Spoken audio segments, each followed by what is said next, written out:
Auzubillahi minash shaitanir rajim.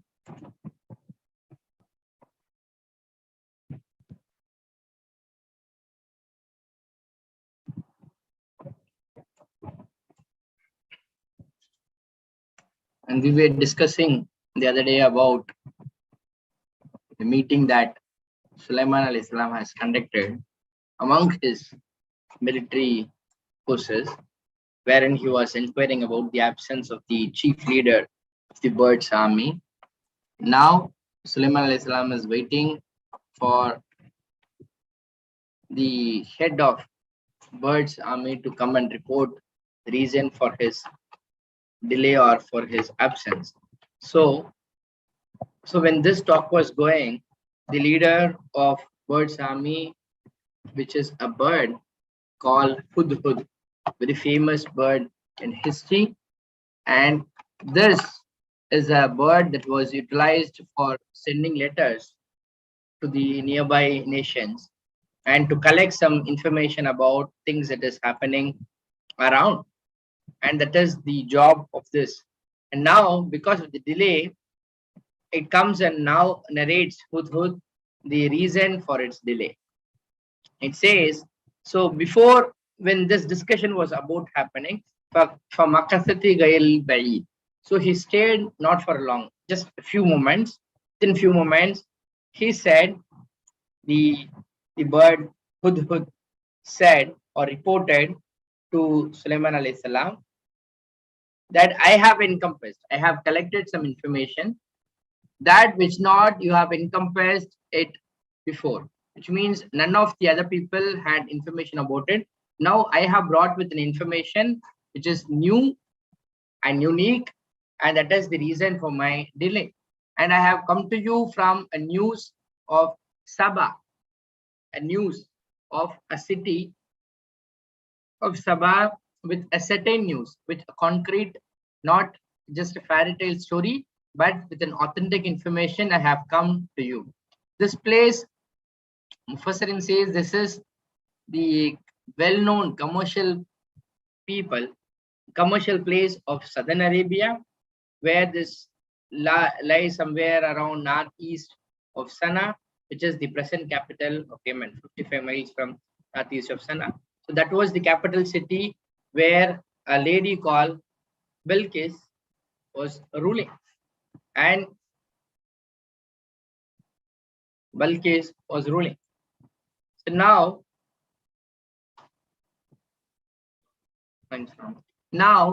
verily, I found a woman.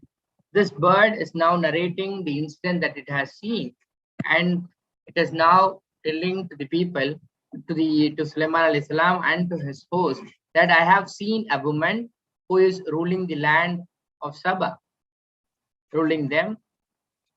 She has been given with everything. She has all might, and she is intelligent, she is beautiful, she has a lot of strength, and she has good military power, the fertilization, the kind of vegetation that come out of the land, it's all perfect, and everything is available to her at her access. And for her, and one of these precious thing and great thing about her is about the throne that she was possessing, which is very unique, and which is the modern or trendy of that time, which is uncomparable, which is made up of gold and silver and diamonds and all that and pearls. So she had a great throne. This is something very significant about this lady, and this lady is ruling the land of Sabah. See the kind of the reports and the details with which it is giving to Sulaiman alayhi salam. And further, it is expressing the golden words which should be marked in the history, that it is expressing or concerned that, but I found her and her people prostrating to the sun, which means they are not accepted Islam, or they were not aware about Islam, they are ignorant. These were the people who were worshipping the sun instead of Allah. And this is a bird which is speaking. See the concern that a bird has on specific people who is not worshipping Allah and who are not aware about Allah, and that's where it is expressing its concern.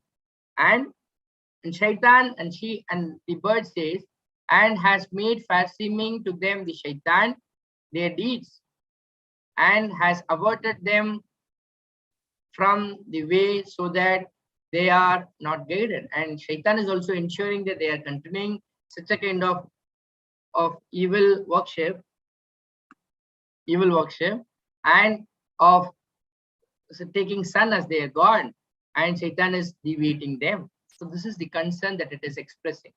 So and it says Allah yasjudu. So this is sajda. So towards the end of the session we were supposed to do a sajda, that not they prostrate towards Allah, the one who is bringing forth. These are the words of the word, and says that they are not prostrating to Allah, the one who is bringing forth them the hiddens of the heavens and the earth, and knows what you conceal and what you declare. They are worshipping sun because it is in cultivated land, and all their vegetation depends upon the sun. So they have started taking sun as their gods, but they are undermining that Allah is only the one who is bringing them the hidden things, referring to the sun and the moon and everything.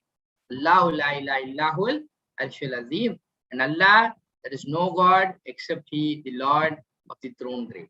So this is the report that Hudhud has conveyed to Sulaiman alayhi salam to take action to convey the message of Islam to that land of Sabah. So now, after hearing all these reports of Hudhud, Sulaiman alayhi salam replies and says, he said, we will see. We will unzur. It's not just seeing, but it is a seeing with research perspective, to analyze and understand and do a business analysis of this, and then to find out which is truth and what actions can be taken. That's what he says. Soon we will take a decision on how to convey the message. And further, he is also still doubting on whether you speak the truth or you are of the liars, or you're just saying some fairy tale stories, or is it a genuine and concrete information. We'll just take it up and then we will take action, is something that Sulaiman alayhi salam is telling. So Sulaiman alayhi salam immediately writes the letter to convey the message of Islam to this Queen Balqis, who belongs to Sabah. So he writes the letter and then asks Hudhud to deliver this to that land. Go with my letter, this, and deliver it to them, then turn away from them and see what they are turning. Let's convey this message, let's pass on this message. Then let's see how they are going to respond to this message. Are they going to accept this, or are they going to deny it? We have to wait and see. And that is what Sulaiman alayhi salam said. Now this letter has reached Balqis. That's why you find Qalat Ta is there, which means it's a feminine gender. And now Balqis alayhi salam, who has received this letter from the Hudhud, is seeing peculiar, and the contents comes up in the next ayat, and it says, the lady, she says, the queen of that land says, O chiefs, she is consulting with his fellow people of chiefs, verily is delivered to me a letter which is noble. I see there is something very concrete information that has come up, and it's a letter from a noble person. So the way it was delivered and all that gives a strong information that it is a noble letter. Verily, and she adds information, verily it is from a person called Sulaiman alayhi salam, because he is very popular in the land. And people know that he is ruling from north and he from east to west, and he is ruling a giant or a very big kingdom. And in the letter it was mentioned, this is what is mentioned. There is nothing much details, but he says, indeed, innahu, it says, Bismillah Rahman Rahim, in the name of Allah, the most gracious and the most merciful. The Mufassirin always says that Surah Tawbah, chapter number 9, doesn't have Bismillah Rahman Rahim. And you find here in Surah Namal, this is being mentioned. And Mufassirin says that 114 is now matched because of this. However, and he starts writing the letter with this and says, in the name of Allah, the most gracious, the most merciful. And which means I am starting writing in the name of Allah, and he is introducing Allah with two parameters. One is he is most gracious and he is most merciful. Allah. And he just simply says that not you exalt yourself against me. Don't try to revolt against me. Accept the message of oneness of Allah and come to me, Muslimin.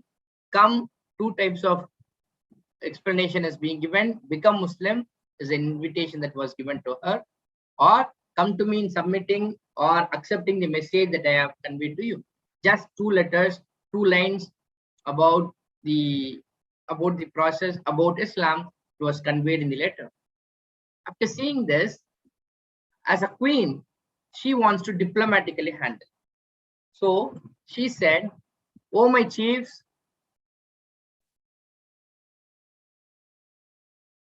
oh my chiefs, advise me in this affair, and not I would be anyone to decide any matter until you are present with me." This is the one of the leadership quality that any leader could exercise, that he can't take decision on his own without consulting the experts.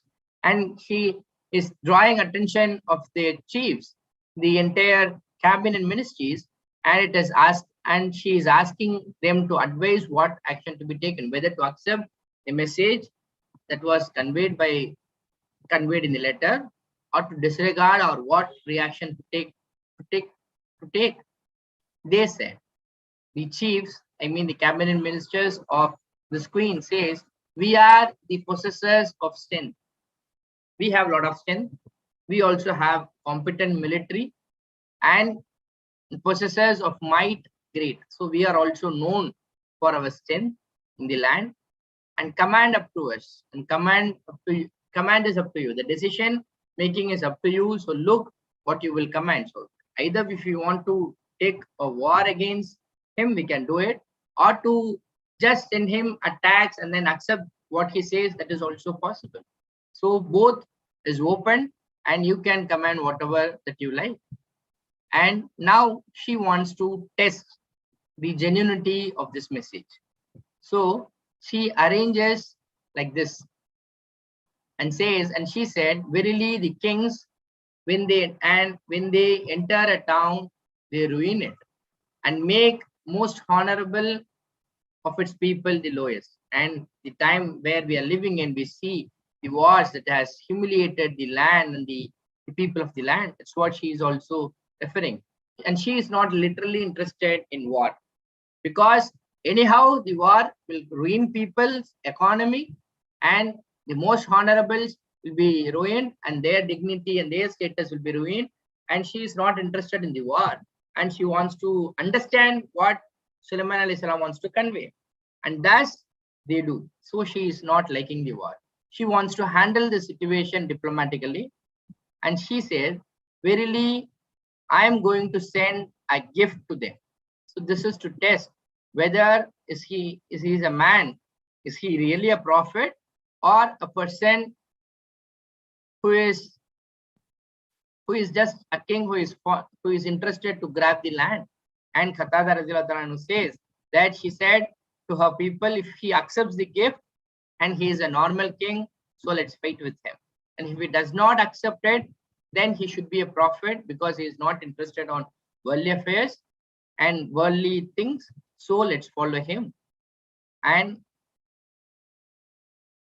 she decides this and says, I'm going to send to them a gift and see with what will return the messengers. The messengers here refers to the people of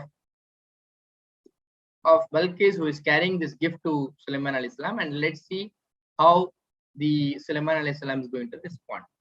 So these people came up with a lot of gifts, which is made up of precious and worthy metals, and they came to Sulaiman alayhi salam to hand over this. So when they came to Sulaiman alayhi salam, Sulaiman alayhi salam said, "Will you provide with wealth, but what has Allah has given me? So are you going to bribe me now? So and I'm to just pull down and say that to accept your wealth and not concerned about the idol worship that you're doing and the shirk that you are doing? Do you think I will do like that and take money and then keep silent on what you are doing?" And he provides, and he says, "Atani, Allah has given me better than what he has given you." So I am better off now in position, and there is no need for me to take such gifts. Nay, you are in your gift, you can rejoice. You can rejoice your gift. I don't want any gifts from you. So he outrightly returned to them, surely we will come to them with host. And he sends down a threatening message or warning message to these messengers and says, surely we will come to them with host. And if we do so, not you can resist for them of it. And surely we will drive them out from there in humiliation, and they will be disgraced. And this is a warning that Sulaiman alayhi salam sends down. So he said, O chiefs, and because she is known for the throne, and now Sulaiman alayhi salam wants to send an order to the people around before this message is conveyed, and he got an information that this lady has this information of refusal has reached him, and she issued command that he wants to now meet with his troop to meet Sulaiman alayhi salam and understand more about what he is trying to say.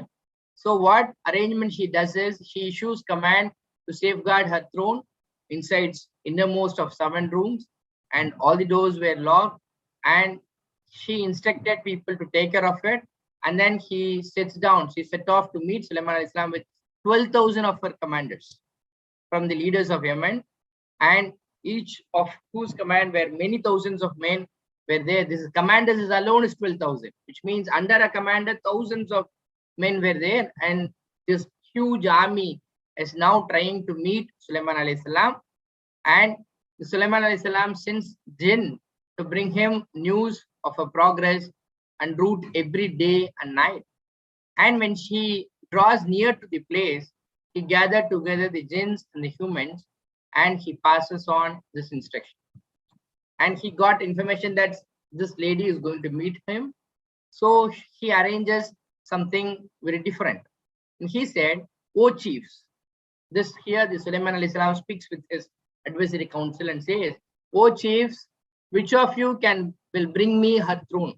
Though she made every arrangement to ensure that her throne is safeguarded, because as we all know from politics that when the throne was captured, then the entire city is captured. That is the scenario. So she ensured that it is not done. Now Sulaiman alayhi salam passes an order and asks, who can bring me her throne before that they come to me as Muslim? Before they come and express and accept Islam, I want to show them something different. So he asked with his troop, who can bring it? And a person, Mufassirin says this is jinn, said a strong Ifratun. Ifratun is a person, is one of the jinn among the jinnat, and it stands up and says, I can bring to you before that you rise up from your place. Before you rise up, before that I can bring it. Instantly I can bring it. Verily I am for it, the Kaviyu Namin, surely strong and trustworthy. The second option, the other person in the group said the one with him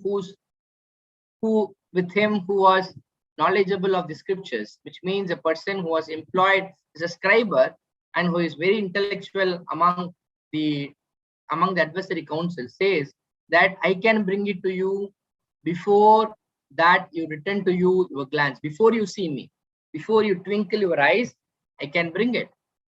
And then when he saw it placed before him, and this was done, and it has brought the throne in front of him, and he now says, after seeing and he saw it placed before him, he said, Sulaiman alayhi salam said the very famous words that we often return at the outside of our houses, Hada min fazli Rabbi. This is from the favor of Allah. He expresses his gratitude that I had all competence to grab all these things instantly, with no other person can do this. It's all from the favor of Allah. It's nothing special on me. It's not because I am very talented and skillful. but it's exactly a grace that Allah has bestowed to me. And further, he adds on very important line. That's why this ayat is very popular. He says, Allah has granted me all these authority, power, and power over the people to get it done so fast. It's all to test me, whether I am grateful or ungrateful. So this is always a test. If Allah bestows us with a talent, with the money, with the skill, with the power, with a lot of labor forces, with a lot of orders, it's all for testing us. Am I really grateful to Allah? Whether I am grateful to Allah, which means am I utilizing all those favors in order to draw the pleasure of Allah or to draw the anger of Allah? Am I using it in a halal way or for haram way? Am I trying to dump my purse on other that oppressors and then take advantage of the have-not section of the people, or utilize it for helping the needy around? So this is always a test, and he is very concerned and expresses that he is testing me. Allah is testing me with such favors, whether I am grateful or ungrateful. And further, he acknowledges, he says, and whoever is grateful, then only he is grateful for his own self. He is benefiting his own self. And if he is ungrateful, if he is disbelieving, then, and you see the meaning, the word that is utilized for ungrateful and disbelieving is one the same in Arabic, which is kafir, which means disbelieving or rejecting or to be ungrateful. Then verily my Lord is self-sufficient and noble. Mufassirin says in the Hadith Qudsi, Allah says like this, Allah may he be exalted says, O my servants, if the first of you, referring to Adam alayhi salam, and last of you of mankind and jinnat, if all become pious, as the most pious among you, even then that would not add to my dominion in the slightest, which means it is not going to change his dominion. If everybody becomes the believer, even then the slightest of change doesn't happen to his power or dominion that he exhibits on the earth. Even if the entire first to last, everybody becomes evil and rejects the message of Islam, even then he is not detract from my dominion the slightest. So, O my servant, these are the deeds which I am recording for you. I will judge according to them. Whoever finds something good, let him praise Allah. If something is given to him and he finds it good, then let him praise Allah, because it is only by the grace of Allah he has received. There are much more talented, much more smart people who have been not provided with, but you have been provided. So praise Allah. If he doesn't find what he desires for, then let him not blame him, but let him blame his own self, because of the sins that you do, you had not been given with such good. And that is what here Sulaiman alayhi salam emphasizes that and says. And then what happened and how Balqis alayhi salam has accepted message of Islam, inshallah, all that